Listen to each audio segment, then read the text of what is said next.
Hello, my viewers. Welcome to this special program. I have uploaded this video, which I attempt how to find out how pressure of life affects your mental health and how you can manage them. Your mental health and pressure of life, how does it affect you? In my previous video, I used to run some short videos um, on stress, on depression, on fear, and looking at how different challenges affect one's life, mental health. But in this case now, I will want to really have a span of it, looking at how pressure of life affects one's mental health all along the life, from the genesis of it to the end. So I want to encourage you to keep on watching this video, and you also share it with others. I believe that this special package has been made not to have it in bits, but to bring these things together so that one could really have this thing as a global view and see how he can adjust his life, or how they can adjust their lives. So we have a lot of lessons to learn here that will help us. So I want to encourage you to keep on viewing. Also, I want to encourage you, if you are watching for the first time, please remember, just go to the subscribe button and click subscribe. By so doing, you will help us to keep this channel going on. And if you've been watching, remember to like this video, click the notification bell so that whenever we load any other video, you also be in a position to have it and to watch it also. Thank you, and happy viewing in this all important teachings of how pressure of life affects your mental health, and by extension also go ahead to affect your health in general. So how does pressure come about in life? Many school of thought may have their own view of how pressures come around, but I want to specifically say this one. Let's say,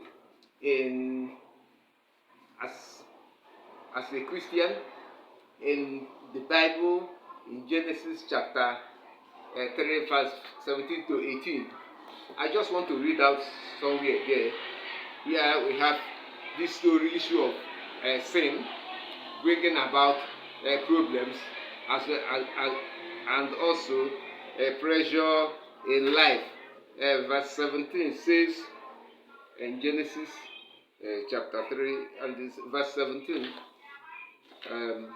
says, "And unto Adam he said," that's God said unto Adam, "because you have hearkened unto the voice of your wife, and have eaten of the tree of which I commanded you, saying, you shall not eat it. You shall not eat of it. Ground for your sake." Curse is the ground for your sake, and in sorrow shall you eat of it all the days of your life. That's what I want to bring out now from the Christian perspective. Say, curse be unto the ground because of you. In sorrow you shall eat, bringing about pressure. Say, thorns also and thistles shall it bring forth unto you, and you shall eat the herb of the field, and in the sweat of your face you shall eat bread. Sweat of your face. It says, in the sweat of your face you shall eat bread. Go out, you can see a lot of people walking and sweating. The sweat of your face you shall eat bread. So what I want to bring out there, the sweat of your face, pressure. pressure, pressure, pressure, pressure everywhere. See people in the hot sun, walking, sweating. Where English will talk of women perspiring, men feel the heat. But generally we say sweat because it's sweat that comes out from the body. So we talk of sweating. So it's just that. People sweat. So uh, why is that? Pressure, they are under pressure, they are under workload to make what? To make ends meet. So that is from the Christian perspective. I know some other groups, school of thoughts, religious groups may also have their own theory or have come about all problem pressures up and down. I know in psychology the claim-centered therapists talked of the fact that human beings, individuals are good, but it is the society that makes them bad. Then I ask, how come about that now? So it's innately the human beings are innately good, but the society that the pressure, the problem in the society that turns them to be bad, and that to start to affect some behaviors that are not good. So that's what the lens-centered therapists talk of. Others they have their own school of thought, irrational, illogical, and then one moving from irrational to logical could change situations. But these are what people try to adduce as to how this problem we have around us came about. However, let us proceed and come back to what we have at hand. So, we said what constitutes pressure. We can look at pressures in life. One is a problem to be solved. There are problems to be solved here and there. One is which we immediately come to mind: financial issues. Those whom you owe, those who are owing you. If you owe people, you are thinking of how do I pay, how do I settle this debt, how do I settle this debt. If people are owing you, problem also. You go to get your money back, you find it difficult to get it. These things make things difficult. In some cases, maybe as a result of loss of profit. You are running your business and you have this loss of profit. It's worrying you. How do you make up? You are under pressure. See what you can do to make up, and how to manage the income. Even if you are on some specific income, how do you manage this income to meet up with your needs? These are issues that relate or from where problems come up. There are still others. For example, some are relational. In terms of your relationship with people, how do you cope with them? Do you have enough problem-solving skills to manage some difficult people? So some problems we have are relational in terms of our relating with people, maybe friends, with family members.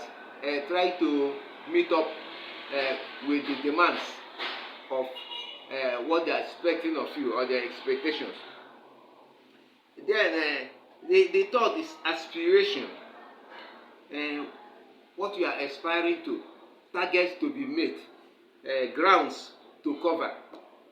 Possibly you've set targets for yourself. You will do this between this time and this time. You will do this between this time and this time. You've set your targets.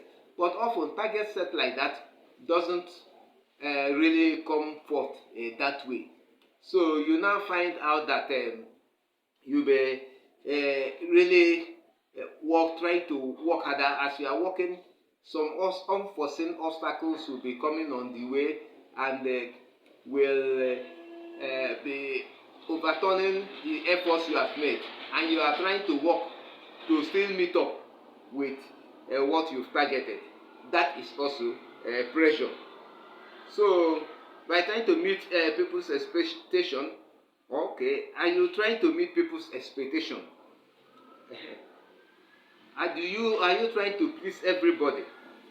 You don't want to quarrel with everyone. You want to meet up with everyone. You have to meet up with this appointment. You have to meet up with this appointment. The other friend is calling you. You must be at his wedding. This other one is calling you. You must be at his naming ceremony. The other person is calling you. You must be at his mother or father's burial ceremony. So pressure up and down. See, and also even there is in the aspect of health responsibilities and as well as fear of death brings also impose some pressure on us also, pressure to survive. There is also pressure to survive. Your health responsibilities and fear of death. So you want to really make sure you are on. So this brings about pressure. There is pressure everywhere. So that's what we are saying. Let's quickly go down. The life of woman is made up of pressure. We will look at that. Eventually we may end up with issue of stress, because when pressure comes, it stresses you and stretches you and stresses you, and could lead to other psychological problems. However, we are just running down the issues of life of man and as pressure affects them, so that you can actually make good adjustment or adjust somehow in such a way that this pressure of life will not take you off early in life. You will be able to live your length of days if you take life normally, and you are not there overworking yourself, stretching yourself, and feeling that it must be me. If I don't do it, nobody can do it. No, gain understanding. Take life easy. The ones you can do it. The ones you cannot do, as of them, allow time to sort out things for you and keep on flowing. Okay, so for example, if we say that right from childhood, children started to experience pressure. Normally, when a child is born, there at the maternity, the air rushes into the lungs. There's pressure. The atmospheric pressure rushes into the lungs. I don't know how they feel. None of the. We can only guess how. But I could feel there is this rapid expansion of the lungs, probably accompanied with some pressure or pains, and then the child cries out. He has started to. The life has started. Life of pains, life of pressure. It has started. Before you know, there are still other pains coming up. They give the child this injection, this other injection to help the child survive. Give some treatments in steps of to guide against polio, diphtheria, and other diseases that affect children. The struggle in life has started. There is pressure. By the time the child grows up to be in the elementary school or secondary school, that's pressure of the assignments he will do at school and at home. If he doesn't meet up with that, he may be given some punishments or should be disciplined. So the pressure is there. However, this pressure will also sharpen the child to survive in life. That's what I want to. So if you feel that your child will not undertake those pressure also, you may not be helping the child, because in future the child may get into things that can challenge the child more, and if he's not used to adjusting, it will be difficult for the child to meet up with others when the child comes out from the comfort of the home onto the outer world. Because at the comfort of the home, he has some pressures within the home, but the parents take responsibility of most of the pressures the child would have been feeling. When it comes to pressure of raising money to pay school fees, the child goes home and cries to the parents, the father or mother. They are the people that will do the running around to bring the money to go and pay the fees. Well, in some family of low socioeconomic status, you find out that the children may join their mother or their parents to run around to raise some money, either join in some petty trading or doing some work to ensure that enough money is raised in the family so that he could take care of the upkeep of the family and or even of paying their fees. So these are issues that has to do with the child still within the home, already sensing some pressures around them. As the child grows up to his teen and then start getting above that, becomes a youth, the issue of work, maybe after going through the high school, he's start looking for work. And the next thing that will also accustom the child will be, well, the youth now, no more a child, will be the issue of marriage and raising a family. And before then, there are expectations. Every youth that is going into marriage has some expectations. One is to marry someone that understands and someone they love. Nobody is going to marry, say, look, I want to go into marriage. God help me, I want to go into marriage. I want to marry my enemy. I want to marry this he that hates me. I want to marry someone I'll be fighting with. It's never so. So there is this golden future people are nursing up to. I will marry this beautiful girl. I will marry this handsome man, and together we will enjoy life. We will hold ourselves together. We will move around. Things will be rosy here, rosy there. And people talk of love. They say that people that love is blind. Love is blind, but some of us say it's not blind. You open your eyes very well when you marry. When you marry, then you can make it that love is blind, so that at that time you can now be blind to the faults of your spouse, of your partner, and focus on those good things that will promote love. If he offends you or she offends you, be blind to that one. That is how we succeed. But people do it the other way. And before marriage, they say love is blind. You close your eyes to the fault and just be looking at the rosy things. And by the time you've wedded, your eyes will now be open to the faults. Say, I don't know you are like this. I don't know you are like this. If I had known, I would not have married. But be blind now you are married to the faults of your partner. But before getting married, open your eyes very well and consider and check yourself. This person am I going to marry? Do I have what it takes to live with him or her? Do I have what is the patience? This is the character I notice. Can I cope up with it? Can I adjust? Can we adjust and move along with life? Because no two people are the same. Even twins, they are not the same. They are not exactly alike. If you say that they look alike, all right, in character they cannot be the same. They may be mile apart. My people in Igbo land say it is true. My people in Igbo land say it is true that one mother can mother a twin, that is, can give birth to a twin. But it is different individual gods that created them, what we call chi in Igbo land.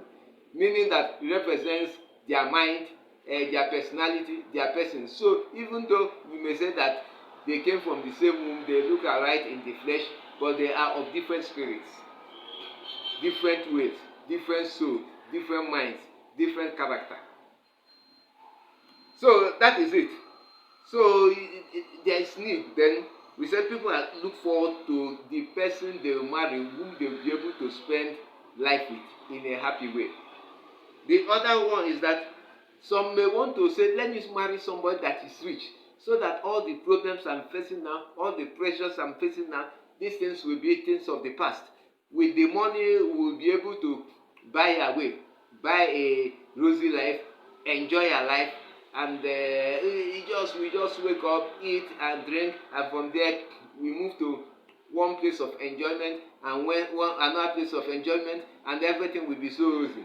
And as they watch some of these movies that portrays this sort of fake lives, people smiling and dancing, say this is wonderful, this is how my family is going to be, really enjoying. We just in the evening go to somewhere, eat and drink, and so those things will just be turning in their brain, and as they are preparing for their marriage life expectations. So there are other things. People are having the number of children you may wish to have, whether one or two or three or five, and their sexes. We have this dream. I would like to get married, and after I will have 3 children. I would like to have 4 children, or I would just like to have one. You see, and then the sexes. It may all be boys or the girls, or a mixture of these 2 boys, 2 girls, 1 boy, 1 girl. You just plan those things. Often the reality of life is that not how you planned it, it may occur. So that's our expectations which we are looking for, people look forward as youth about to enter into marriage life. Then one looks forward to somebody they can relate with, they can open their hearts to and discuss with, and together they attend some places, either clubs or attend meetings or churches, or they are worship places where they worship God. They go hand in hand and they think of that. So some people who are religious may think of where they go to worship God together. Eventually, after marriage, you may find out that one may not even be interested in doing that worship you are thinking of, going to God or worshiping Him the way you want. Some people after marriage, when they enter their lifetime, bring out the real person in them. So that is one of the deceit of life, that before marriage people camouflage. They make everything to be so rosy, so beautiful, and they say, honey, oh, this is my sweetheart, this is my whatever you call it, fiancé, this is my this and this, and everyone package him or herself in such a way that they will look nice and be accepted. However, after marriage, as they enter the house, people open up their own package and you see the real thing inside. So that's the problem. That's the problem. So at times that one may even lead to the first shock you have. Because the second point we want to treat here, I'm talking of the wedding, and after the wedding, realities come. So the first thing you may meet after wedding, in terms of reality coming up, is the shocker. The shock people come to face. That is why maybe you can see people getting wedded. They do a priestly royal wedding. Many people will come, some big people in the society, some people in the government, they come around to this royal wedding. But after that, 2, 3 months, 6 months or so, you be hearing of divorce. There will be quarrel, there will be divorce, and all this. You say, but why not? So the number of people that came with the flashy cars does not bring happiness into the wedding. Because the flamboyancy, the throwing about of money, displaying of those things does not constitute happiness. After the wedding proper, the two individuals comes to meet themselves face to face. The reality comes out. And the first shock is that the person that you felt that is your sweetheart, as he opens the other page, you may really say now, oh, this is not the sort of person that I really expected. If I had known that it's like this or that, I would not have gone along. Reality starts to come out after the wedding. So that's the first shock. My expectations are not so. The first one is that the person, maybe some things may start to come out. So maybe find out that after wedding that their fiancé had a child he had for some other person, some other place. But before this time, these things were hidden and it was rosy. Then, of course, when such a discovery comes out, you feel betrayed. So all this time I've been with this person, he has been hiding these things for me. So that is why when I do marriage counseling or premarital counseling for those about to wed, I used to tell them, if you have anything like you have a former girlfriend or boyfriend, or you have you've given birth before in your family without getting married, in case of a lady or even a man, there's a lady you presented somewhere and you have an issue. It's good to tell each other. You people should know this. There is nothing as being frank. If you are frank, it removes suspicion. If you table all these things and you understand them and say, okay, I understand these things, we are not perfect, and we are not angels of God, we are human. We are not perfect. We have made mistakes in the past. But however, we have decided to pick up from where we've fallen and to move ahead. It will be well with us. If you are open to yourself, it brings trust. So nobody after wedding will come and backbite and come and tell you, you see, this your friend, you know that this person he is moving with, that person is his former girlfriend or his former boyfriend, and they have this relationship, or that there is this other lady, his former girlfriend. If you have opened yourselves together and say this was how we lived before, but we are ready to drop that sort of life and move into phase 2, that will not become a surprise. But if you don't do it like that, it will look as if it's a betrayal. Why is it that in all these things he did not tell me? In all these things she did not tell me about that. Why is he telling me about it now? You see, there is this feeling of injury that this person has disappointed me. So that's why I say it's very important that we open ourselves and tell ourselves the truth from the first time. Another thing is that you may have a nice rosy plans once we wed. In the first 5 years we have 2 issues or 3, and after that we close, we enjoy our life. You may find out that in that first 5 years of war you want to have 2 or 3 children, and then close up, no child may come. That may be the reality.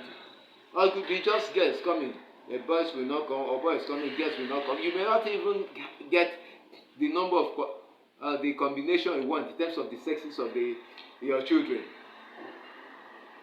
But that is it. That is it. You need to adjust. You may not have to have everything the way you want that. You need to adjust to taking life the way you see it, and being contented with what you have, and then you move on. So that's if you expect contentment with what God has given you, it will not constitute shock. But if you don't, it may constitute a very big problem to you. That may be a problem between the spouses. And for some, they will from there start to fight each other, start to exchange bad words, and they may eventually start to seek for divorce. The other issue is the issue of money. And money may not always be there to meet all expenses. One of the foolishness again is that before marriage is that possibly the young man may be getting money, going to borrow money to meet up with this time they go together, go for shopping, buy this and that. Some of the monies may not be his own. He might even taking it as loan, trying his best to please the lady he is wooing to marry. And the lady may be that will just feel, oh, that's lovely, this man loves me, and this is how he will continue to spend for me, for my comfort, all the days of my life. My brother and my sister, it is not so. These things are but short time. By the time you get into reality, you find out that money may not always be there to solve all the problems you feel that, or the problems that come your way. Money may not be there always.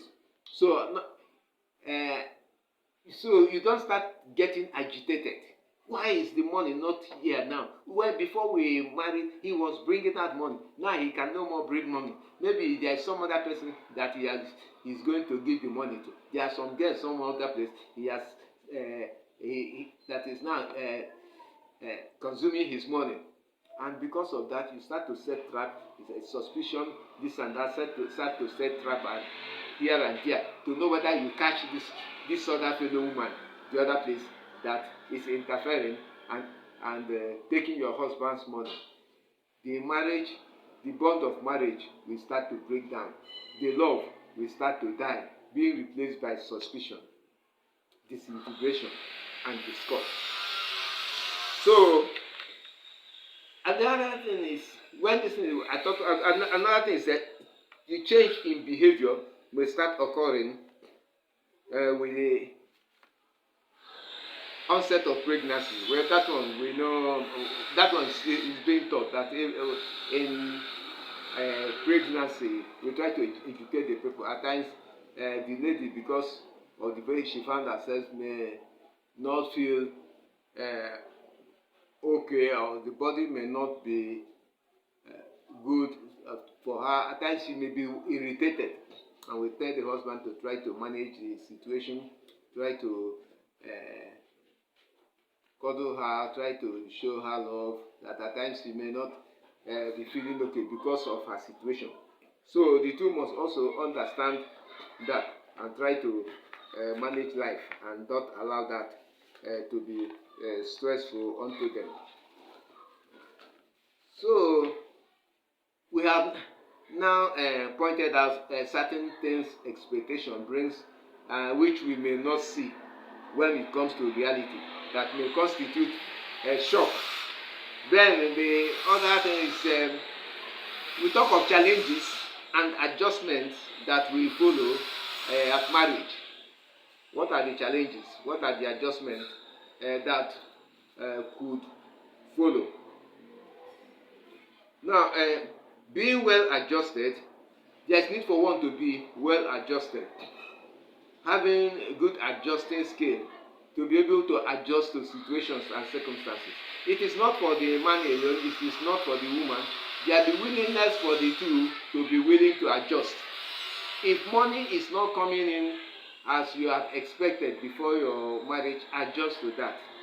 The two of you should adjust. One person should not feel that the other one is causing that. After, in this day of, in the present level of technology, it is not like in the olden days where the man goes out to labor and bring in the money. And because in the previous days, the olden days, where people are predominantly farmers, the men go out, like in Africa, go out to the bush to do the hard work of hunting and farming these places and then bringing these things in. While the women stay at home, nurture the children, train them, and just farm around the home with some grain, vegetables, and some things like that they can get around the home. But with so in that case, the man really constitutes the major breadwinner of the house. The woman gets the things she can get around to supplement whatever the man has brought in. But where we have ourselves in terms of technology today, the woman may be earning more than the man. The woman may have a more progressive business than the man. So that's why the two ought to be partners in building the family. It is left for no one. They are partners in building up the family. So it is a wrong thought for a woman to feel that, well, I'm here, I've come in, it is for him to feed me and take care of me. And you yourself, why should you enjoy to be a parasite in the house when God has given you your hands and your legs to do something? So don't accept defeat. Don't take second class. I'm talking of women now. Don't accept defeat. Don't take the position of second class, that you are helpless. You just be fed and you are a parasite. No. See yourself as co-worker in the family, so co-contributor in building up the family. and be proud of that. That is how God wants it to be. So we are talking of adjusting. So everybody should adjust onto situations that you find yourself and see what you can contribute to make that situation better. Not to blame it on the other person. It is not for me, it is for him. And you are there throwing blames. No, it's our responsibility.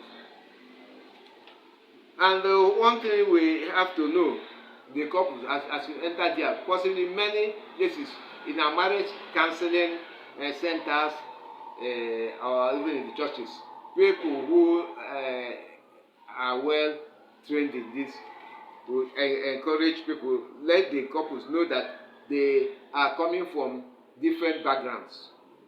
And what happens in these different backgrounds or different families are different. And these two are now coming to constitute their own home. So they have come with different ideologies. They have come with maybe school of thought or whatever, belief system or whatever. They are coming from different angles. So there is need for the two to adjust so that the two shall be one. So when in a Christian setting we said that the two are no more two, they are one, that means that the two people are now expected to work towards goal of being one. Yes. Then also there's such difference in attitudes of male and female individuals.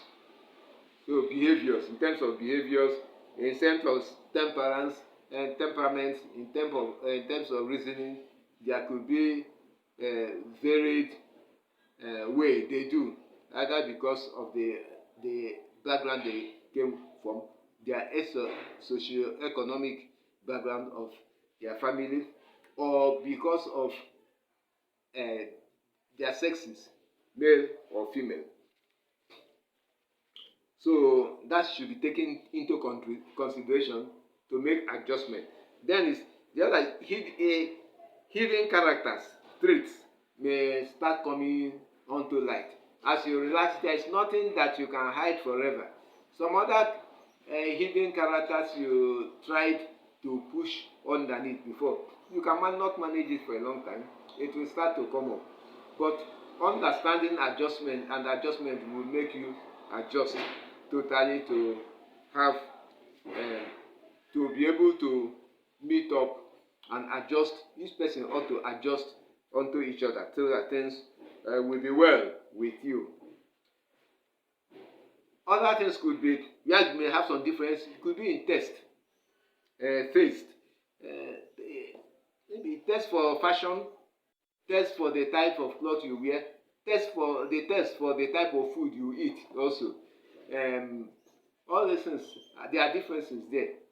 This person may want to be eating this type of food, the other person this type of food. They may need to make some adjustment so that everyone will be carried along. Or even the choices you make, or your choices you make in terms of the things you use. One thing the Bible tells us, it says that we prefer each other in love. That is where love comes in. If you love this other person, you will cancel selfishness in your life. If I love you, I will want to put you first. I say, make your choice. I'm okay. Whichever choice you make is okay for us. And then the other person should not be selfish. He should not be looking for his own self. I must make the choice. The choice must be my own. Everybody will follow mine. No, it creates trouble. If I prefer you to myself and I say make the choice, and you yourself prefer me to yourself, I say no, you make the choice. You make the choice. I'm okay with you. And I say no, you make the choice. You find out that such a thing will never constitute quarrel. I have preferred you to make the choice of what we will take, and you yourself say no, I myself should make the choice.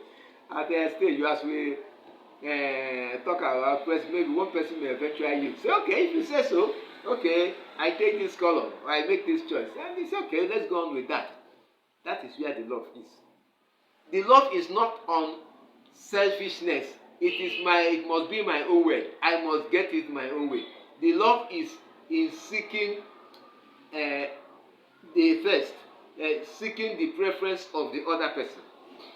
So that eventually when the choice is made, everyone is happy with that. If my wife loves it so, it's okay. I'm okay. We go on. The wife will say, if my husband wants this other cloth or cows, I'm okay with that. In fact, it gives me joy to ensure that he's happy with what he wants. It gives me joy to be happy with that. It gives me joy to know that he has gotten what he wants. And the one will say, it gives me joy to know that this thing, my wife is happy with what I've given him. That's it. That's the secret of love. So where you see people with a lot of money and they do princely wedding and all this, and tomorrow they start to quarrel and they divorce.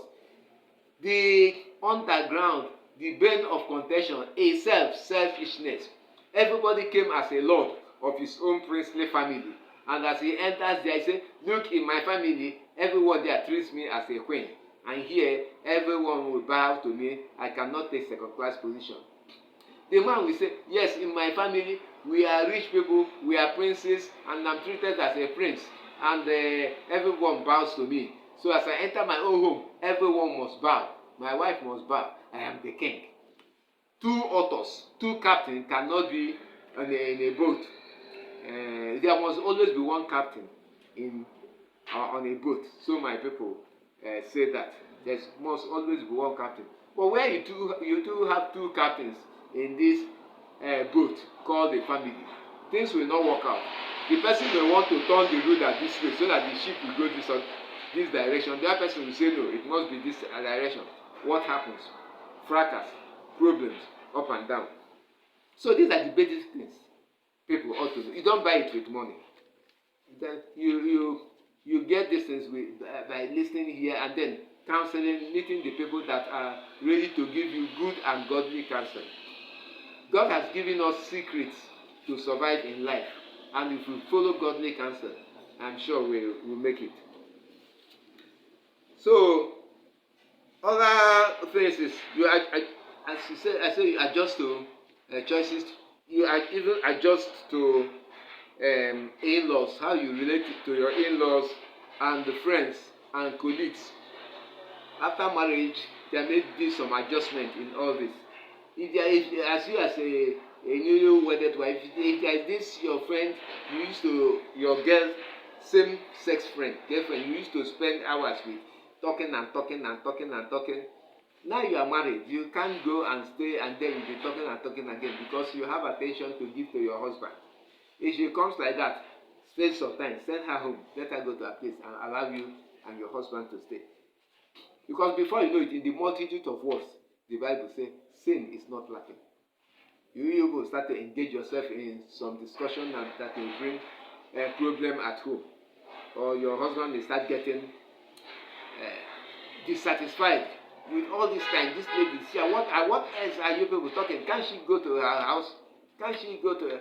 So you people should know how you keep friends that come. They will come in, spend a little time and go away, and not to come and take over the house. The same with relations. Your relations. Things will be done orderly and at their exact time. Then there is also work adjustment now. As you get married, it may put some pressure on the type of work you do. You may have to make some adjustment in the work to also take care of your home. There is also adjustment to be made in coming of babies. As babies come around, God blesses you with children, one or two. See, he that goes out, maybe a man that is a driver that goes out and is on his way, transporter, for a week or more, knows now that if he goes out, he will try to come back that day or the next day because he has a family at home. He will not just be going to say, well, wherever night comes, I'll just leave there. He has a family, that he has a responsibility waiting for him. So that adjustment will make, and even there are demands in terms of pregnancy period of your wife. You need to be around, you need to pay attention, you need to give the needed support during that time so that you can adequately manage your house. So Finally, I say there's the adjustment in terms of a style of life. There's this adjustment in style of life. All of you need to adjust in terms of your style of life to meet up with new things, new things you are having. Then let's look at the strength. One of the strengths you need at this time after marriage, because in all of these things, like what we have discussed, don't forget that we are talking of pressure. All these adjustments are being adjustment pressure in your life. Then you need your strength at the following. You need patience. You need patience. Patience is important to cope with a lot of things. You need patience to work with your spouse. Time. I loaded a video on time, how time affects your mental health. So you need patience. Time, people say time will tell. Allow time to work on things, to ease out things, to level out things, to settle down issues. You need tolerance. These are strength, patience. You have to be tolerance. Tolerate each other. Don't say no, you must not. You just tolerate. Tolerate. Yes, you try to tolerate each other. It's important. Then, in terms of this tolerance, what also follows is tolerate, you forgive. You tolerate things, be willing to forgive and push things aside and go on. Patience helps in doing these things. Then you need love. Endeavor to keep the bond of love going on. Remember that you enter these things with this desire to keep your love going on. So fire that flame of love. Anything that will want to break down that love, suspicion or whatever, keep it aside, throw it aside, let God help you. So as you have in mind that you must work towards the success of the marriage, then willingness, there be this willingness to tolerate and forgive. We just mentioned it earlier. Then the next point I want to say is there be commitment still under your strength. It's commitment to the success of the marriage. A man ought to be committed to it. A woman ought to be committed. If we two of us are committed and say this marriage must work, this marriage must succeed, we won't allow the devil to destroy it. People always talk of the devil even though it may be their own fault.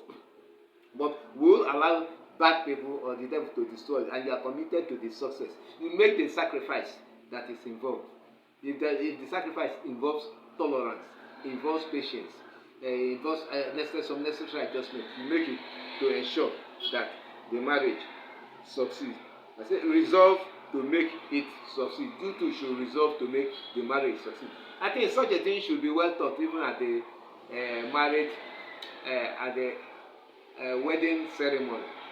Say for better, for worse, for this and that. People still make that commitment, which they just say from their lips. Many hardly understand the commitment they are making. They are resolving that this marriage will succeed.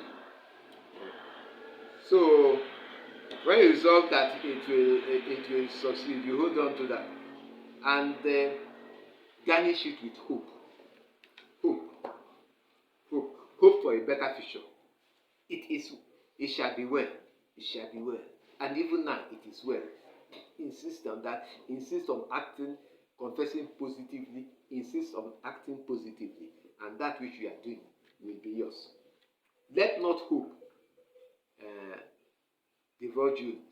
Let not hope delude you. Let not hope miss your sight. Because when hope goes off, the next thing that comes in is what? Despair. And the despair is not, is an evil wind that blows nobody good. So let hope always be there so that the despair will not come in. I want to say also at this juncture, endeavor to spend more time together, discuss and share ideas. As you spend your time together, you discuss and you share ideas. you find that you have the need to work together. But as you keep aside, as you keep apart, the relationship will be dropping, So endeavor to work together and share together. Then often pray together and bring God into your relationship. I always say that as a Christian, I say, I bring God into my relationship with my wife. I and my children, we pray together. I learned that from my parents, from my grandparents to my parents, and even this one, we are transferring it to our children, and they are praying in their own family. Bring God into your marriage. As Christians, we believe the name of Jesus Christ helps us. We pray in the name of Jesus Christ, and God has always been faithful unto us. Because Jesus Christ is the Lord of our lives. So learn to bring God into your marriage. Bring Him into the center of your marriage, and it's going to help you. So as we we've talked of this. I also want to say, spend recreation time. Time you go for recreation. Spend it together. Enjoy yourselves. Spend it together. And then the other thing is input of mentors. In terms of mentors' advice or pastors' advice could help you a great deal. If you have some responsible people that have gone before you and you are looking forth unto, and two of you, they are acceptable unto two of you, hence you adopted them as your mentor or your pastor, and those people, I talk of responsible people. I'm not talking of irresponsible people at tear houses. Responsible people. So they will give you good advice that will help you in life. They will counsel you when you have problems, and they will do all their best to help you to succeed in your own marriage. So such people are very vital in your marriage. You should not allow any problem you cannot resolve, the two of you, take it to this or other person that can help you. The input is going to help. Rather than keeping it, swallowing it, keeping it, and just like yeast, it will be rising, be incubating, until at a stage it will explode and become disastrous. Never allow simple problems to accumulate to that point that it will become disastrous. Never you allow that. So, so some people used to make mistakes. If you have two of you, just resolve it in the bedroom. Don't bring the third party. Don't bring this and that. It doesn't solve things. It's bringing the third party is ordinary people. But when you have professionals, you are going to bring it. Either a pastor that knows his word, or spiritual leader that knows his word, a professional counselor. He has nothing at stake. He will tell you. He will give you counsel. What you need to do to go on with your marriage. He has no stake in the marriage in terms of taking a side or the other. The stake he has is to make sure that two of you succeed in your marriage. So these are ways we can ease off pressure in our lives. Then we are talking of you may not see these pressures in life, pressures of adjustment, pressures of demands in workplace and in family and the rest brings. There's this stress factor. Comes people are stressed, especially in what we have now. There's stress factor, and where certain things could not be resolved, depression may set in. We will not go into dealing with these things in details. I've talked of some of these things in my video. I will still talk of some of them in future. Stress, maladjustive disorder, depression, psychosomatic illnesses, and the rest. We will take those ones one by one, so we can't start treating them here. So, well, when we adjust, it will help you to absorb shock and reduce or eliminate psychological trauma that will want to come your way. Yeah. These pressures in life could bring out these things, but as we adjust, make adequate adjustment, these things will be taken out of our life. Growing children. Our children come into the family and there is growth. We could have pressure on the child of growing children in the family. Some of them may start creating problems here and there, and you have this need, yes, attention to keep them, to direct them well. small time they come, your child this and that, this. You go out, you settle quarrels with them. You go about trying to put things right. He came back from the school, your child did this or the other, or somebody beat your child. All these things, you leave what you are doing, you go to that to settle this quarrel or the other. These are pressures. Pressures in terms of how do you control your children. Pressures in terms of finances. The demand for finance start to increase, taking care of yourself, you and your spouse and the children. So pressure that increases. However, I say husband and wife competition to get attention of the children. Husband and wife should not start doing competition to get the attention of the children. The wife, women are often, or some women often, may do those things, knowing, thinking that they love their children, want to protect them from this discipline of the father.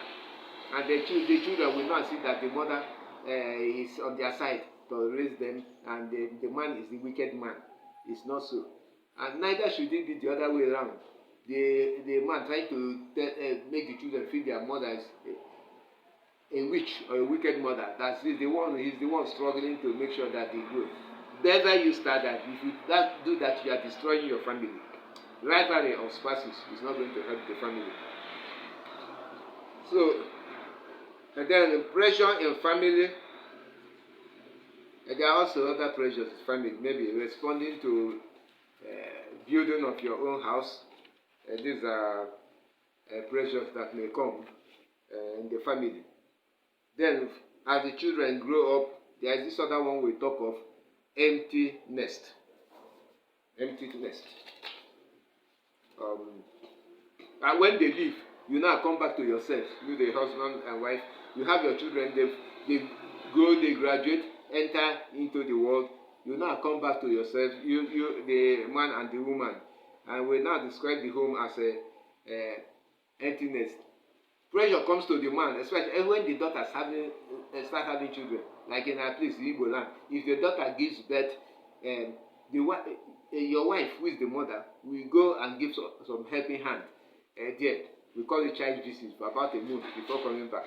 Those times, the man will be there. If there's nobody at home, trying to make some adjustment to living bachelor's life again.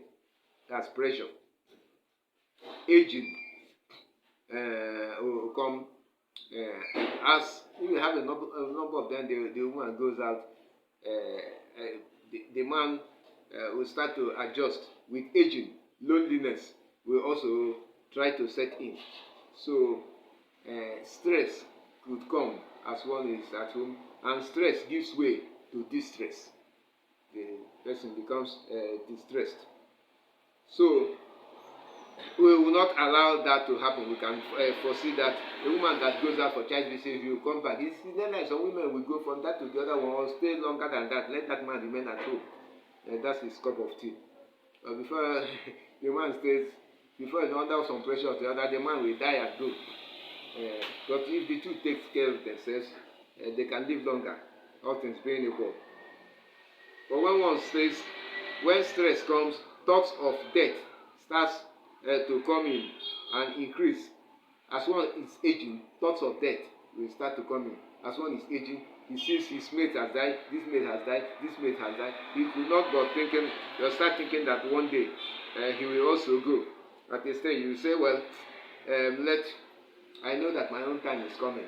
See, being distressed. But one can say, I have an application to live for my children, to give them guidance, to see them through. So you don't just wish yourself and let death come your way. So at this time of aging now, with the pressure on life, people start to evaluate themselves. How far have I done in life? How far are my children doing? If your children are doing well, it brings happiness unto you. It brings peace of mind. But if they are not doing well, engage in one problem or the other, you get worried. You get a miserable old age and stay, and you will not feel happy at your old age. So try to raise your children the godly way and the responsible way, so that even in your old age they will take care of you and you will be a happy man or woman. So that is it. Also,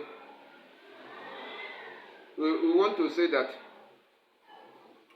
some people may just want to, in terms of this, as this old age, they may want to resort to other ways. Let me drink wine. Resort to pushing away their problems by drinking a lot of drinking wine, drinking this, become alcoholic. That's not going to help you. Rather, it will help to deteriorate your body and help and even bring death closer unto you. Well, for the women themselves, they say that women are better stress managers. This issue of going from one daughter to the other, by so doing, reduces pressure. They are engaging on this one child visit to the other. In my Igbo language, we call it omugo. They go and the son-in-law and the daughter will treat them very well. Well, I don't know, maybe that's why they often, in many places, they live longer than the men. But the men take a lot of pressures. But the women manage their pressures. Often they cry and cry of stress, cry of pressures from them. And so, they are, being that they cry, they say they are better stress managers. They cry of emotions in their lives. All other things they do, people say the women gossip too much, they talk a lot. But there is a good aspect of it, there is a bad aspect. When they talk a lot, has to do with spreading malice, spreading evil remarks on people. It's gossip, as people say. It's not. But the other talking a lot will also be good for their health. They talk off, they ferret out things that are in their mind. They say it off and they get free. They get relieved. But a man may bottle this thing, and it will be there in the man, incubating and be growing until a stage it will explode. Suddenly you hear stroke, heart failure, one thing or the other. It manifests and bursts off the person because of these hidden things that are not well managed. So that is it. And then I want to talk of some other pressures may come when either of the partner dies first of all. For then responsibilities of the children. When one dies, the children should know that to ease off the pressure, they need to rally around the surviving one and make the other surviving one of the parents not to feel the loss of the partner he has been with all this year long. Because some of these children will go with their husband or wife and forget about the other one. Let that one die also. So that they will not be disturbing, or they see it as burden. The Bible says in the Christian Bible, say honor your father and your mother so that you will live long. If you don't honor them, if you don't take care of them in this their old age and fulfill your responsibility towards them, it will be hard for you also. So let us owe them, show them the love they showed us. That is it. Well, people should not, because a parent dies, the person now says, what am I doing also in this life? Let my own finish, let my own go also. Self-talk like that will help to end your despair. Why should you say, what am I doing? Rather, replace it with hope. Where there is hope, there is a reason to live. And where there is hope, there is a reason to live. Don't give to despair and help yourself. Have yourself go down to the early grave. God will see you through. So I will say that you can tell yourself that you can have a reason to live. You can have a reason. You can always look forward to a brighter future, and God will see you through in that. So I want to say that one thing I want to bring up before I round off is the good work you do. If you enjoy helping people, adding values into people's life, doing good to others, there's a way or the other, those things add value onto you also, gives you peace of mind. God repays. The good you have done to others comes back onto you. There's a God that watches your life. he will repay you back. Jesus Christ in the Christian Bible said, "Blessed are the merciful, for they shall obtain mercy." If you have shown mercy unto others, at your own time, you will receive mercy. God will send mercy on your path. So don't forget that. But if you are such a selfish person, self-centered, the time you want help, you want mercy, you will not see. There will be a lot of pressures up and down, and people will not be able to help you. I think I will end here. I will end here for now. Subsequent videos we will look at how to manage stress in life. But we have given this counsel so that as you follow that, maybe adjusting, you will find out that you will be able to make it. Thank you very much for watching. I want you to keep in touch. We shall see upload another video whereby I will talk of stress and how I relate it to spring in life. If you are stretched and you are stretched, you snap, but you can spring back. I would have done it, but the time will not allow us to finish this thing. So keep in touch. I want to see you in the next video. Remember to click the subscribe button if you have not done that. Like our video.